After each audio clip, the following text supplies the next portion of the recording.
Wait, I'm looking for it. What did I? Oh, fine. I found it. Okay. It's July 16, 2025, and we're here again.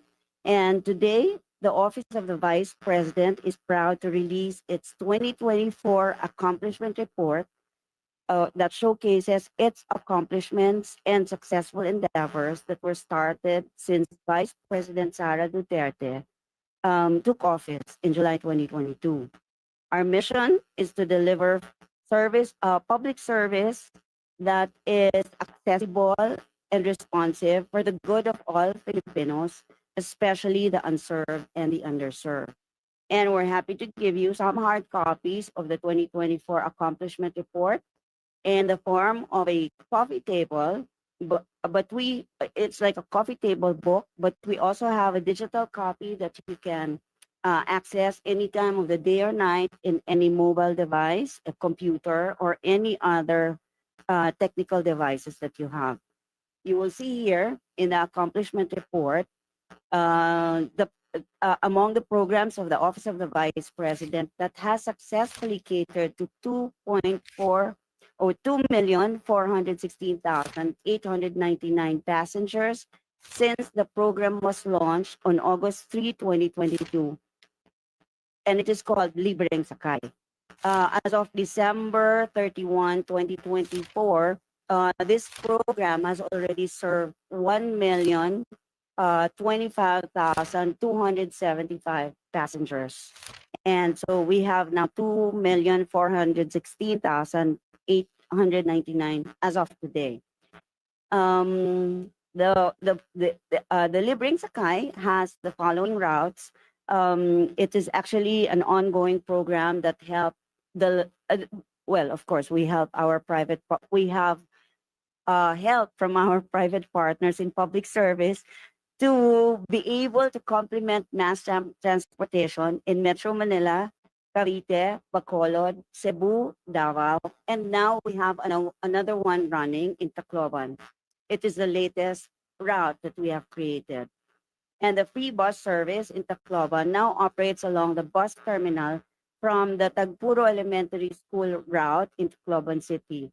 It runs from Monday to Saturday with two daily schedules at 5 a.m. to 9 a.m. and 5 p.m. to 9 p.m., just like all the other routes in other parts of the country for Libreng Sakay. And we are currently studying and exploring the possibility of increasing the hours of operation from 4 a.m. to 10 a.m. It's going to be much longer because I think passengers leave their houses as early as 4 a.m. So we're still studying, looking into the best possibility if we can allow that. Um, of course, it's also the rainy season now, so we can better accommodate the growing number of passengers who depend on public transportation. This is also going to be a very dependable mode of transport for our passengers or the beneficiaries of Libreng Sakay, especially with the looming or forthcoming gasoline prices. Of course, with as gasoline prices go high, our transportation fare also goes high. So this will help the public a lot and ease their lives, their daily lives, even just a bit day by day. Our initiative aims to ease the financial burden on local commuters and promote greater economic mobility and access to opportunities within the community. And since its official launch in August 2022, the Libreng Sakay program has deployed a total of 9 buses covering routes in Metro Manila. This is from Monumento to PITX, and then we have Quiapo to Commonwealth and PITX to Naik, Cavite.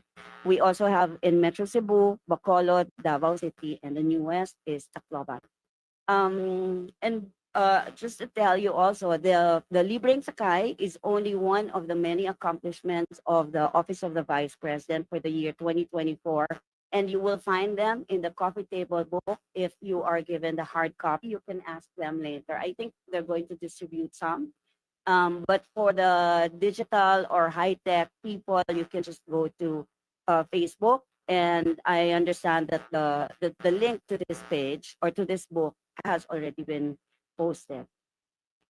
And so now I am ready to answer your questions if there are any. Any questions on the topic? Miss Bella, Philippine Star. Ma'am, based on your accomplishment report, 86% yung utilization ng 2 billion budget. Mhm. Compared sa previous years, mataas pa ito. And anong cost kung bakit hindi na fully utilize yung 2 billion budget ng OVP?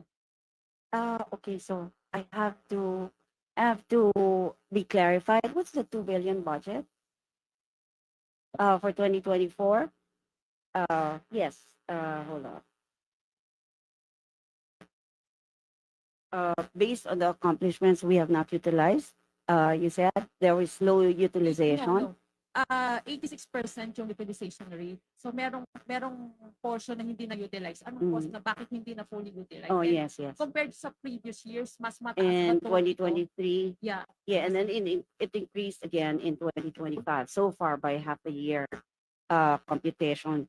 There were a lot of challenges in implementing the programs of the Office of the Vice President. An example would be the Magnegosyo Taday, because it takes a lot of time in assessing and qualifying the would-be beneficiaries of the program. Also, the documentations for the businesses were strictly studied and evaluated by the Office of the Vice President according to the manual of operations that we have. Because for each program in the OVP, it has its own manual of operations to make sure that everything is clearly and effectively done by the book. We follow instructions based on the manual of operations, and the portion of the fund that was not utilized was due to the fact that we were not able to um, uh, release all the money, release everything for the projects because of some additional requirements that were necessary. And then ma'am, based on your budget for this year, hindi nakasama yung medical assistance and burial. So, meron po ba tayong data kung ilan yung lumalapit sa OVP na although term na rejected, so anong ginagawa natin sa mga yung mga nire-reject natin na nag-a-apply ng medical and burial? And before sabi although hindi pa ako nagko-cover ng may statement si VP na ang sa akin may difficulty daw o may yung pag nag-access ng tulong sa DSWD, ganun pa rin ba yung nararanasan ng OVP ngayon na hindi na-acknowledge yung mga nire-refer sa DSWD? Okay, sorry, can we go back to your first question, please? Yung data po kung gaano pa karami yung lumalapit sa OVP For medical and burial ano assistance? ginagawa niyo sa kanila kung ganito nga na wala tayong budget? Yes, that's true. We do not have budget for medical and burial assistance for 2024 and 2025. I mean, for this year, yes, 2025. So whatever materials were left last year for this program, we use them this year, like the wheelchairs that have been procured last year but were not given out. So we use them this year and other resources as well. And since there is no budget, we only make use of what was left, what resources were left last year. So we can still continue to provide this even without funding. We also continue to give Janasa kits if we have them, and other materials that we have used before in the past, but we still have some pieces left or some stocks left that we give out this year. Yung pag-i-endorse sa DSWD, may difficulty pa rin ba? As much as possible, we try to solve the issues ourselves in the Office of the Vice President. Yes, because we find it difficult, although things get better anyway. We would still need their support later on, but if it gets very difficult for us to get the assistance or support from the Department of Social Welfare, we make use of what we have in the Office of the Vice President. Instance ba ma'am na nire-reject or nagiging ano nga, yung issue ng pagiging OVP nagiging ano para i-reject ng DSWD. Kasi ganun na sinasabi before ng OVP na Mm. oo. Yeah.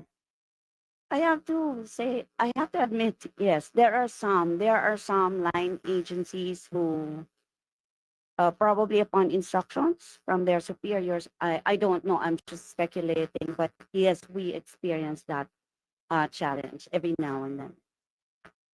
Next question on the topic. Kat Domingo, ABS-CBN. Hi, good Mike, please. afternoon. Oh, good morning. In last week's press conference, you mentioned that the COA directed the OVP to correct some observations, submit corrections, or whatever remedial actions within 60 days. May we know in particular what these items were flagged by the COA? These were observations, core observations um, on some items in our financial statements, like the I can give you a list. Wait, hold on.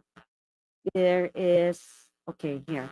Some observations and recommendations that were made by the Commission on Audit is, one of which is the amount that was included in the financial statement of a donated equipment, was not the amount that was included there was not the amount that was already the appreciated cost. There is, of course, a deduction of appreciation in the cost of equipment, but in the contract, in the deed of donation, the amount that was included is the amount of purchase of that equipment. And of course, it was already used when it was donated to the Office of the Vice President. So we just missed saying or stating the value of the equipment at the time that we accepted it.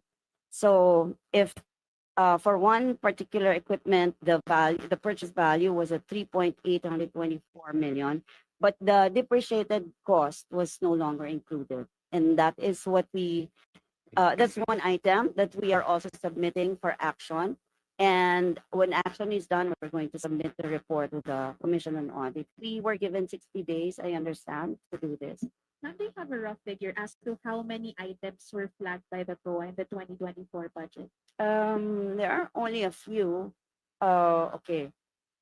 Also on the manual of operations, where the Office of the Vice President limited itself, as to time, as to the prescription table, as to when the project will be completed. That is one, so that the Commission on Audit recommended that we ensure the feasibility and viability of the project proposal, and also revisit the manual of operations so we can ease it up a little bit, and then so be able to comply with what is stated in the manual of operations. Last question from my end. What were the COA recommendations as to how the OVP can actually improve its absorptive capacity from 86% to a higher number? I have not come across, maybe you can tell me where to find it? I have not come across that recommendation from the Commission on Audit on our absorptive capacity. And as a matter of fact, if we talk about hold on, if we talk about utilization, maybe we can get the details. Nicole, can you ask RLS please for utilization 2024 and 2025? Thank Next- you. We'll get back to you, Kat. Next question. Marisol Abdurrahman, GMA News. Yes. Mike, please. Mike, please. Mike, please. Mike. Mike. Since Sara assume po, kahit na nag-increase naman po ang Mm. utilization since then, ma'am, for the past. Yes, that's right. Sorry, ma'am, just in case you have the figure, ma'am, may we know po that started with a percent po. Wait. I will find it. Utilization I have the utilization for 2024 and 2025. Okay.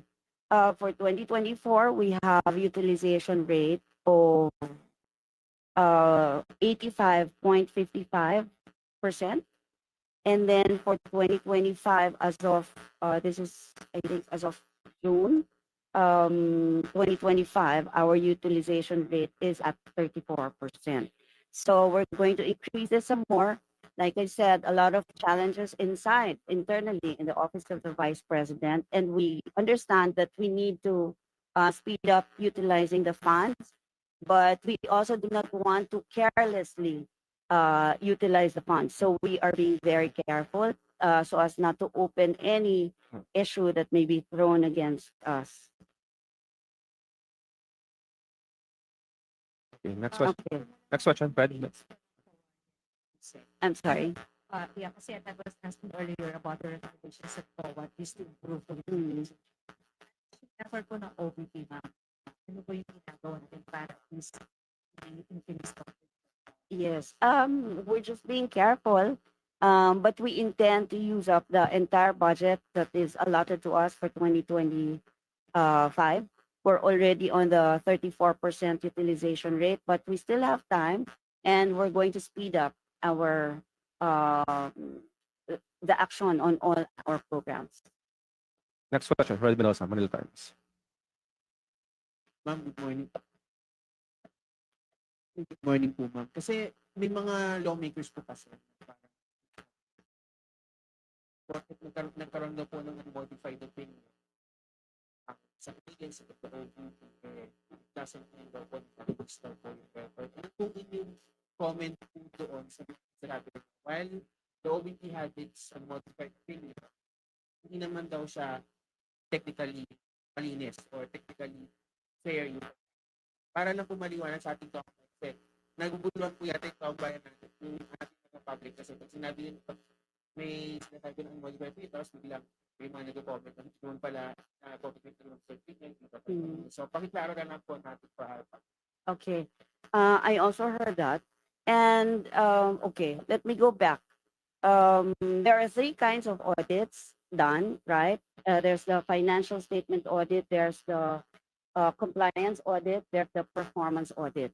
We are only on the financial statement audit. The annual audit report of 2024 given by the Commission on Audit focused on financial statements. And in financial statement audit, there are only two kinds of audit reports that will come out. Only two kinds of opinions. That's the unmodified audit opinion and the modified audit opinion. It can be, I think it can be interchanged with qualified and unqualified. Some other auditors use that. And there is no other rating, there is no other conclusion that will come out from the Commission on Audit. So, like I said, only modified and unmodified. So, in the unmodified opinion that the Office of the Vice President has been receiving since year 2022, it means that it says that the Office of the Vice President fairly presented the financial statements in all material respects. And there is no misstatement whatsoever in such presentation. In Tagalog, ang sabi po ng Commission on Audit ay maayos na nailahat ang financial statements, maayos na naipresenta sa Commission on Audit, at wala in all respects, sa lahat ng anggulo ng financial statements, at wala po silang nakitang material misstatement. Ibig sabihin po ang Tagalog ng misstatement, maling pagkakasulat or maling data or maling information na naibigay. So, however way anyone will make a conclusion on that statement given by the Commission on Audit, iisa lang po pa rin ang ibig sabihin na wala pong mali, walang misstatement na binigay, tama ang pagpresenta ng financial statement na supported by all the documents that we submitted. Okay, Any thank other you. questions on the topic? Kayo muna tayo, availability. Good morning, Spokes. May we ask about the LGUs, how receptive they are to the OVP programs. For example, ma'am, yung implementation of the free ride program in Tacloban. Mhm. We all know that Tacloban is the political bailiwick of hospital drugs. Mhm. Yes, yes. Thank you for that question. Oh well, of course, there will be times that some people will oppose what we say or what we do. We cannot please everybody, but in Tacloban in particular, the office of the vice president really needs to provide the help because we have been consistently asked, and the service that we provide is really needed by the public. Kung kung kaya pong ibigay ng local government unit, okay din, gagawin din nila. But the thing is, naghihingi ang mga tao sa Office of the Vice President. And we see the need as well. Ang sineserbisyo po natin na tao doon sa Tacloban are those that were displaced or relocated during the time of Yolanda. From the Yolanda episode, ito yung mga tao na nilipat kung saan-saan and then far from the city or far from the downtown. Kaya yun yung sinisilbihan. So from the resettlement site or the relocation site to the downtown and back. Kailangan po ito, kailangan gawin ng Office of the Vice President to be able to service the people in Tacloban. Next topic. Ms. Larino Monte, NHT.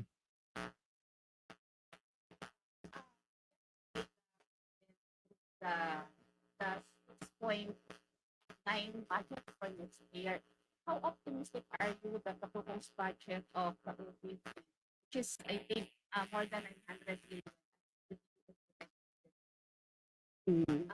will be approved by Congress? Oh, yes. The Department of Budget and Management approved or recommended to the House of Representatives and the Senate the amount of 903 million pesos for the year 2026. We cannot say if we're sure, or we cannot say also if we're not sure. So we leave it to Congress and we just pray that they grant that budget. Then personally attend the budget review, just in case, attend the budget. You mean the Vice President? Yeah, that. Okay, the Vice President? The Vice President. I'm not sure if she will attend the budget hearing, but we have competent staff to defend our budget and explain to Congress why we need this amount of money. Sorry, where's the Vice President right now? And I believe she will be going abroad again. So what will be the agenda of her trip? The Vice President, as far as I know, left the country to visit her father in the Hague in the Netherlands. But during the SONA, she said that she'll be in another country. Yes, she will be. She has invitations from different OFW organizations in some areas in the world, and I understand that on the day of the SONA is the day that she arrives from this trip. Next question, Jason Rubrico. SM9. Mike, please. Last two questions. Good morning, ma'am. Ma'am, may we have your reaction on ang Office of the Vice President tungkol sa trust ratings ni VP Sara in the recent SWS survey na nakakuha po siya ng 61% and so far siya po yung pinagkakatiwalaan na highest up po siya ng government. Oh well, of course, if I don't know, no, I'm not saying that this survey is real. I'm not saying that other surveys are not real. But getting a high rating of above 50%, of course, will make anyone happy, including the vice president. So getting a 61% authentic survey will make anyone happy. So the vice president welcomes this survey, and she intends to even continue working hard, or maybe work harder than she is working now, so that we can still increase that confidence rating for her. Follow-up question, Zach, Philippine Daily Inquirer.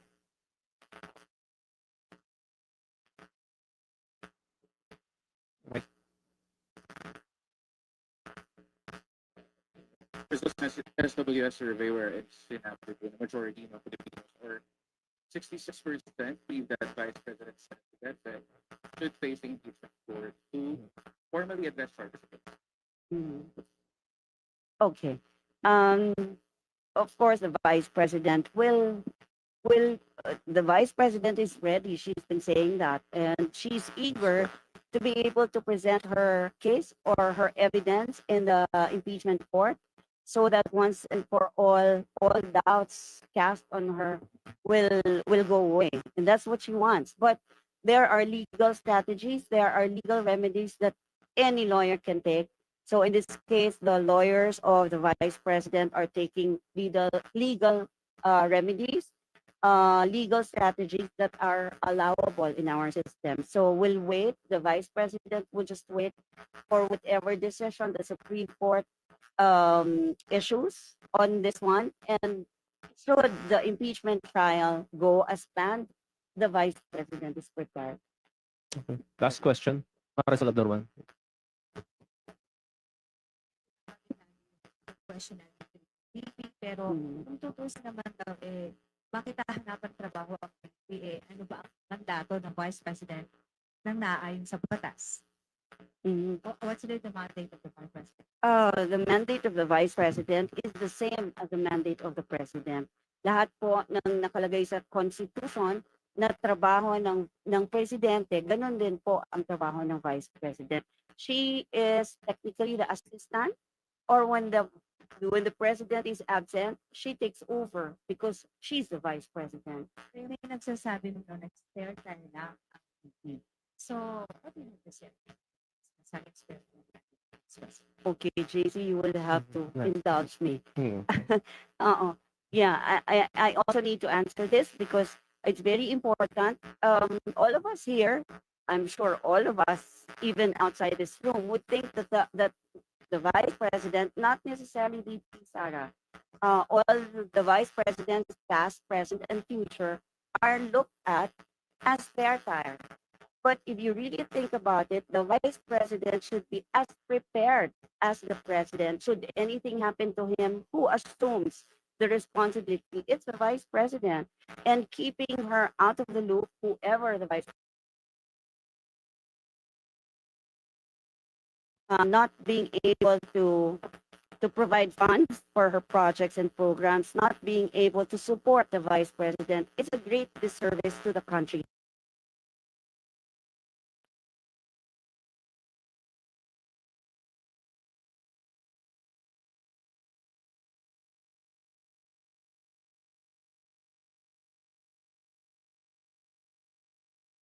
Long is going to take, we don't know. We cannot. We need a vice president who is always ready to assume.